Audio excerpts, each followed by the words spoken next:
Black Waitress said, "My dad had the same tattoo." Seconds later, he started to cry. The restaurant was packed that Sunday morning. Families chatting, children running between tables, the smell of fresh coffee and bacon in the air. Nina Carter balanced 3 plates on her arm as she crossed the dining room. 28 years old, dark skin, hair pulled back in a tight bun, apron stained with grease. She had worked there for 6 years, ever since her mother died and she had to drop out of college. At the corner table, like every Sunday for 15 years, 5 men occupied the space. Black leather jackets, arms covered in tattoos, faces marked by scars and stories. They were retired firefighters. Veterans of fires that most people only know from the news. James Morrison was the leader. 58 years old, broad shoulders, gray beard, eyes that carried the weight of decades. On his right forearm, a tattoo that everyone there shared, a firefighter's helmet over 2 crossed axes, with the words Brotherhood of Fire underneath. And above the helmet, a number. 6. The 6 original members of the unit. But now there were only 5. The 6th had died. At least that's what everyone believed. Nina approached the table with her order pad. "Good morning, gentlemen." "The usual." James nodded without looking at her. "Black coffee, scrambled eggs, extra bacon." The others placed their orders. Nina was writing mechanically when something caught her attention. James's arm. The tattoo. She had seen that tattoo before. Thousands of times. In yellowed photographs. In dreams. In the memory of a child who never forgot. The order pad slipped from her fingers. "Miss, is everything okay?" One of the men asked. Nina didn't answer. Her eyes were fixed on James's forearm. On the helmet. On the axes. On the number 6. "My dad had the same tattoo." The words came out before she could stop them. The silence that followed was absolute. The 5 men froze. James turned his head slowly, for the first time looking directly at Nina's face. "What did you say?" "The same tattoo." Nina pointed to his arm. "The helmet, the axes, the number. My dad had exactly the same one. Only his number was different." "What was the number?" James's voice was a hoarse whisper. 3.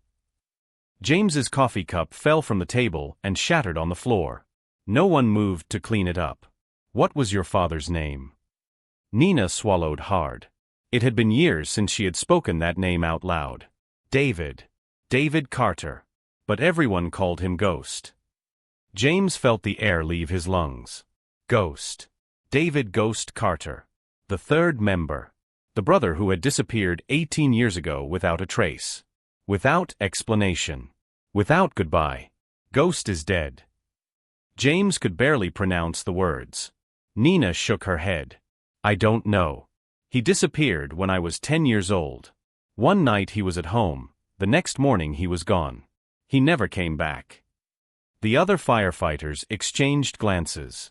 Duke, the oldest after James, stood up so fast his chair scraped the floor. "That's impossible. Ghost disappeared 18 years ago. We searched for him for months. The police, the firefighters, everyone. He just vanished." "I know," Nina said. "I was there. I was a child, but I remember everything. I remember the men in suits who came to our house. I remember my mother crying. I remember waiting by the window every day for an entire year, thinking he would come back." James stood up. His legs were shaking. "Your Ghost's daughter?" "I am." James's eyes filled with tears. He looked at Nina as if he were seeing a ghost. And in a way he was. "You have his eyes." James's voice broke. "My God, you have his eyes." Tears began to stream down the old firefighter's face. He didn't try to hide them. 18 years. 18 years thinking my brother had abandoned me. That he had simply decided to disappear. And all this time he had a daughter. A family. Nina felt something tighten in her chest. That pain she had carried since she was 10 years old, the pain of being abandoned, of not being enough to make her own father stay. "He abandoned us too." Her voice was cold. "So don't feel special." James shook his head. "You don't understand. Ghost would never abandon anyone. Not the man I knew. Something happened. Something made him disappear. What? What could make a man leave his 10-year-old daughter without saying a word?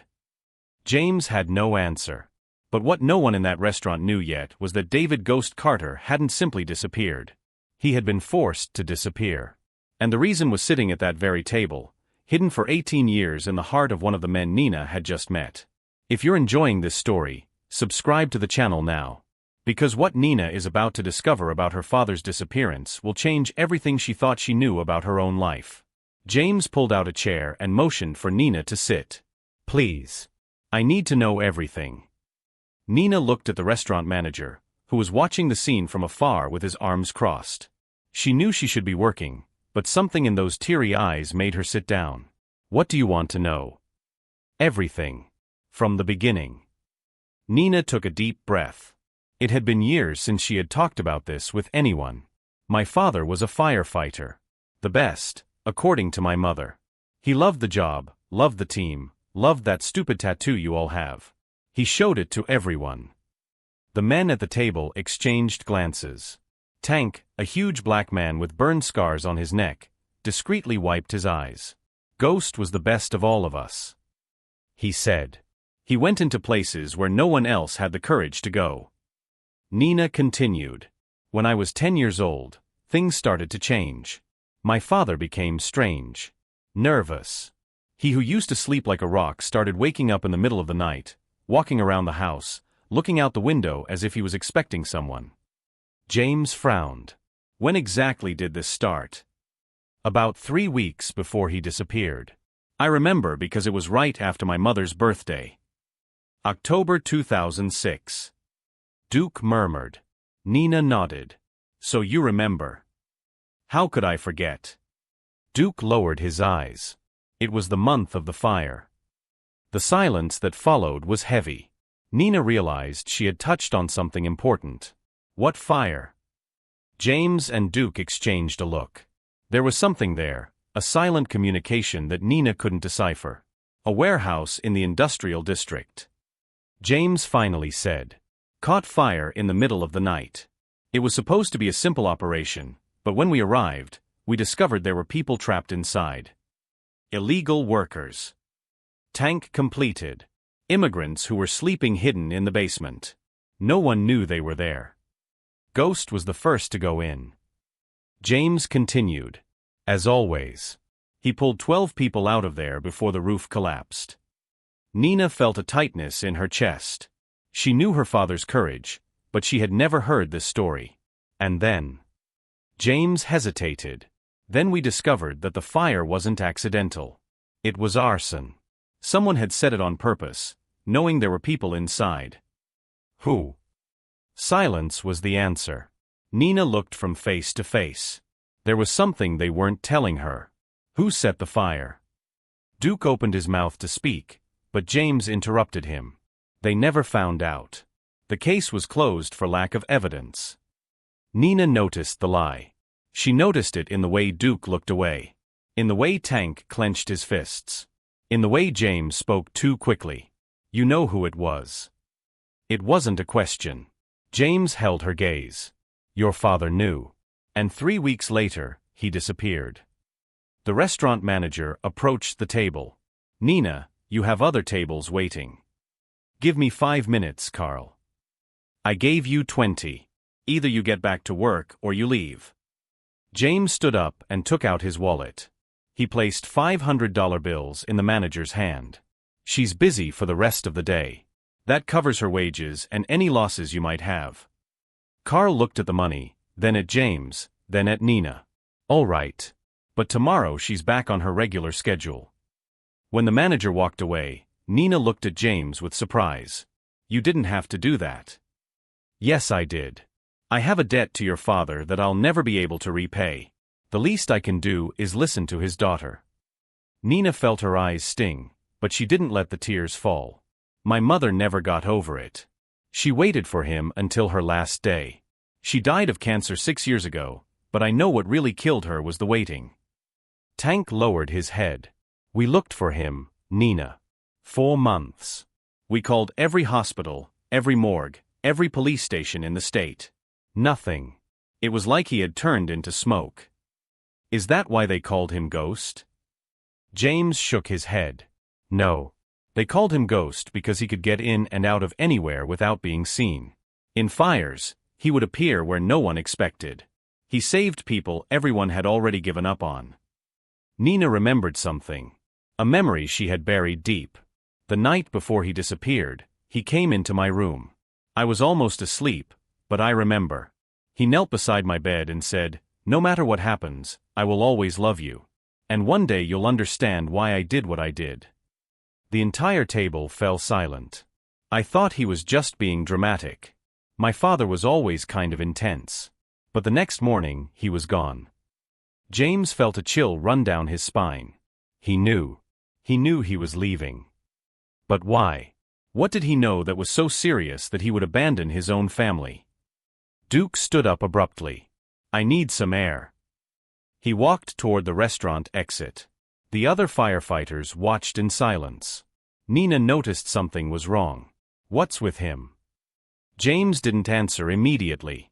His eyes followed Duke until he disappeared through the door. "Duke and your father were the closest. Team partners for 12 years. When Ghost disappeared, Duke fell into depression. He almost lost his job, almost lost his marriage. Does he know something?" James looked at Nina with an expression she couldn't decipher. "Everyone knows something, Nina. The question is what each person chooses to remember." At that moment, the restaurant door opened and Duke came back. But he wasn't alone. In his hands was a rusty metal box. The kind of box you use to keep important things. Things that can't be forgotten. Duke placed the box on the table with a dull thud. "I've been carrying this in the trunk of my car for 18 years. Every day. Waiting for the right moment." He looked directly at Nina. "Your father gave this to me the night before he disappeared. He made me promise I would only open it if someone from his family came looking." Nina felt her heart race. "What's inside?" Duke pushed the box toward her. "The truth." Nina opened the box with trembling hands. Inside were dozens of papers, photographs, an old recorder, and a sealed envelope with her name written by hand. Her father's handwriting. "What is all this?" Duke sat down heavily in the chair. "Evidence. Your father discovered who set fire to the warehouse. And he discovered why." Nina picked up one of the photographs. It showed a man in a suit next to a luxury car. Familiar face. "Who is this?" The silence was deafening. James finally answered. "Raymond Price. At the time, he owned the construction company that wanted to buy the warehouse land. And today he's the city's mayor." Nina felt her stomach sink. The mayor set fire to a warehouse full of people. He hired someone. Duke said, "Your father got evidence. Documents, recordings, witnesses. Price found out and sent men to threaten your family." The men in suits. Nina finally understood. "My father ran away to protect us." Duke nodded with watery eyes. "Ghost came to me the night before. He said that if he stayed, Price would kill your mother and you. The only way to keep you safe was to disappear completely." Nina opened the envelope with her name. Inside, a handwritten letter. "My Nina. If you're reading this, it means my brothers kept their promise. I never abandoned you. Every day away was agony. Price is too powerful. As long as I existed, you would be in danger. So I became a real ghost. Inside this box is everything you need to destroy him. Use it when you're strong enough. I love you more than you'll ever know. Dad." Tears streamed down Nina's face. 18 years of anger, of abandonment, of pain. And now the truth. He didn't abandon me. Never. James said. "Ghost loved us. He loved you more than anything."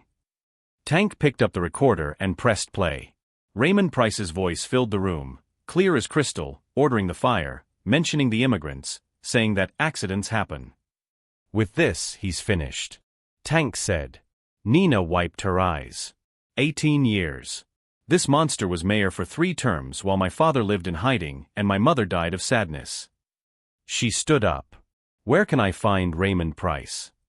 James grabbed her arm. "Nina, He's dangerous. He has people in the police, in government. My father spent 18 years in exile to protect me. My mother died waiting for him to come back. Do you think I'm afraid of a corrupt politician? The firefighters looked at each other. They saw in Nina's eyes the same determination they saw in Ghost's eyes so many years ago. We're not going to let you do this alone. James said. We are a brotherhood. And you're a brother's daughter. Duke took out his phone. I have a contact at the FBI. A federal agent that Price tried to bribe years ago. She's been waiting for a chance like this for a long time. 3 days later, the press conference interrupted all local programming. Mayor Raymond Price was arrested this morning on charges of homicide, arson, obstruction of justice, and witness intimidation. On the TV screen, Price was being escorted out of City Hall in handcuffs. Behind him, reporters were shouting questions. Nina watched from inside the restaurant, surrounded by the 5 firefighters. In her hand, she held her father's letter. Her phone rang. Unknown number. Hello. The voice on the other end was hoarse, weak, but unmistakable. Nina? It's Dad. Nina couldn't breathe. Dad. It's me, sweetheart. I saw the news. Price was arrested. It's over. The voice was older, more tired, but it was him. It was the man she had waited for by the window for an entire year. You're alive. All this time you were alive. In Montana. Working on a farm in the middle of nowhere. No documents, no phone, nothing that could connect me to you. Nina felt her legs weaken. James caught her before she fell. Why did you never send word? A letter, anything? Price had people everywhere. Any contact would put you at risk. The only way to protect you and your mother was to not exist. Mom died, Dad. 6 years ago. The silence on the other end was long and heavy. I know. Ghost's voice broke. I found out from the obituary in the newspaper. I almost came back that day. Almost gave up on everything. Why didn't you come back? Because Price was still powerful. And because I knew that one day you would find my brothers. I knew the truth would come out. Nina looked at James and the other firefighters. All with tears in their eyes. Your brothers are here, Dad. All of them. I know, sweetheart. I know. 2 weeks later, a man got off a bus at the Houston bus station. 62 years old, thin, completely white hair, face marked by time. But the eyes were the same. The eyes Nina inherited. David Ghost Carter was home. Nina ran and threw herself into his arms. She cried like she hadn't cried since she was 10 years old. 18 years of pain, of anger, of longing, all coming out at once. Forgive me. Ghost whispered. Forgive me for leaving. You didn't leave. You protected me. The firefighters waited behind her. When Nina finally let go of her father, James stepped forward. Ghost. Chief. The 2 men embraced in silence. Tank came next, then Duke, then the others. 18 years of absence dissolved in tears and hugs. Raymond Price was convicted 3 months later. 2nd-degree homicide, 12 counts of arson, obstruction of justice. Sentence: 45 years without possibility of parole. The 12 victims of the warehouse finally had justice. 1 year later, in the same restaurant where it all began, the corner table was bigger. Nina was no longer a waitress. She had gone back to college, studying law. She wanted to defend people who had no voice, just like the immigrants her father had saved. Ghost sat between James and Duke, the brotherhood tattoo visible again, proudly displayed. Next to Nina, a picture frame with her mother's photo. She was part of that table now too. A toast. James raised his coffee cup. To Ghost, who never abandoned us. And to Nina, who brought our brother back. Everyone raised their cups. Ghost looked at his daughter with shining eyes. Your mother would be so proud of you. Nina held her father's hand. I know. I feel like she is. Outside, the Sunday sun shone over the city. And inside that restaurant, a family that time and distance had tried to destroy was finally reunited. Sometimes the truth takes years to come out. Sometimes the people we love need to go away to protect us. But true love knows no distance or time. It waits. It survives. And when the time is right, it finds its way back home. If this story touched your heart, subscribe to the channel and leave in the comments. Have you ever reunited with someone you thought you had lost forever? Tell us about it. Turn on notifications so you don't miss any story. Because here, family isn't just blood. It's who chooses to stay when everyone else leaves.